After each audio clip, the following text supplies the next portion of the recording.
जम्मू कश्मीर के deputy CM Surendra Chaudhary ने क्या कुछ कहा है, आपको सुनवाते हैं। डिप्टी सीएम सुरेंद्र चौधरी की तरफ से। सुरेंद्र जी, जो कुछ आज हुआ कैसे देख रहे हैं आप इसको?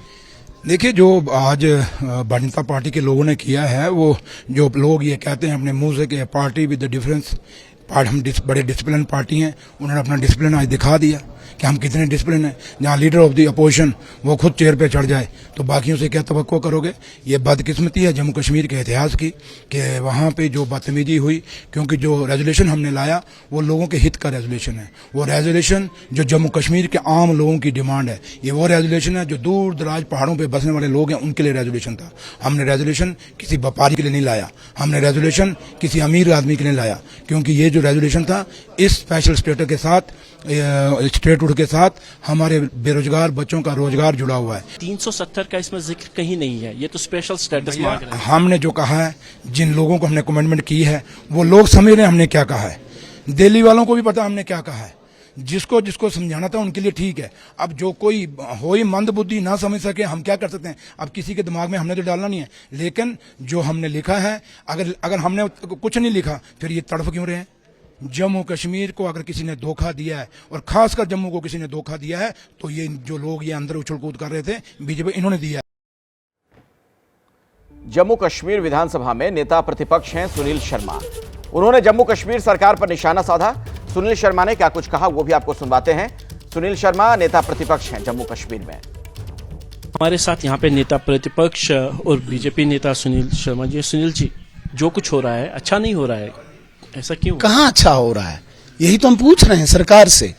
इस सरकार को लोगों ने अपेक्षाओं से, उम्मीदों से, आशाओं से वोट देके बनाया था, लेकिन बड़ी बदकिस्मती से, बहुत बड़ी चालाकी से, अनकॉन्स्टिट्यूशनल वे से कल स्पीकर ने एक पर्टिकुलर पार्टी का एक एजेंट होने की तरह यहाँ पे एक रेजोल्यूशन फ्लोट करवाया, जिस रेजोल्यूशन की कोई कॉन्स्टिट्यूशनल वैलिडिटी नहीं है, कॉन्स्टिट्यूशनल सैंक्टिटी नहीं है। हम उसका अपोज कर रहे हैं कि ये जो इंडिकेट करवाना चाहते हैं, जिस स्पेशल स्टेटस के नाम को लेके ये डायलॉग कराना चाहते हैं, और स्पीकर खुद ये कह रहा है कि स्पेशल स्टेटस इज 370। बड़ी बदकिस्मती है। किस रेजोल्यूशन की आप बात कर रहे हैं, किस रेजोल्यूशन की? कल स्पीकर साहब ने बाहर जाके बोला कि स्पेशल स्टेटस 370 है, यही बोला ना इसने, अपने रहीम राठौर साहब ने।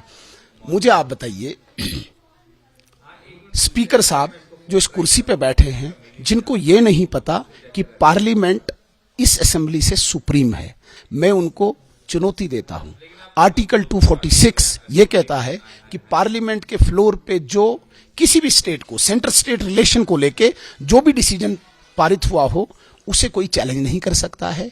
और सुप्रीम कोर्ट का वर्डिक्ट जो आर्टिकल 141 ये कहता है कि सेंट्रल स्टेट रिलेशन को लेके जो सुप्रीम कोर्ट में केस सेटल हो गया हो, उसे कोई असेंबली, क्या दुनिया की कोई ताकत चैलेंज ही नहीं कर सकता। रहीम राठौर साहब जो बहुत ही सीनियर मेंबर हैं इस हाउस के, और जिनको स्पीकर बनाया गया, तब हमने उन्हें पूरा आश्वासन दिया कि आप जिस कुर्सी पे बैठे हैं, आप बैलेंस वहां से करेंगे, आप अनबाइस्ड होके चलेंगे, आप न्यूट्रल होके चलेंगे।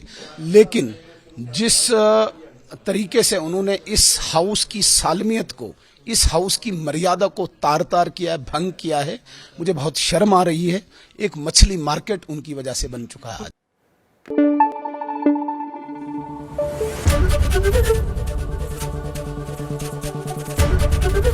एबीपी न्यूज आपको रखे आगे।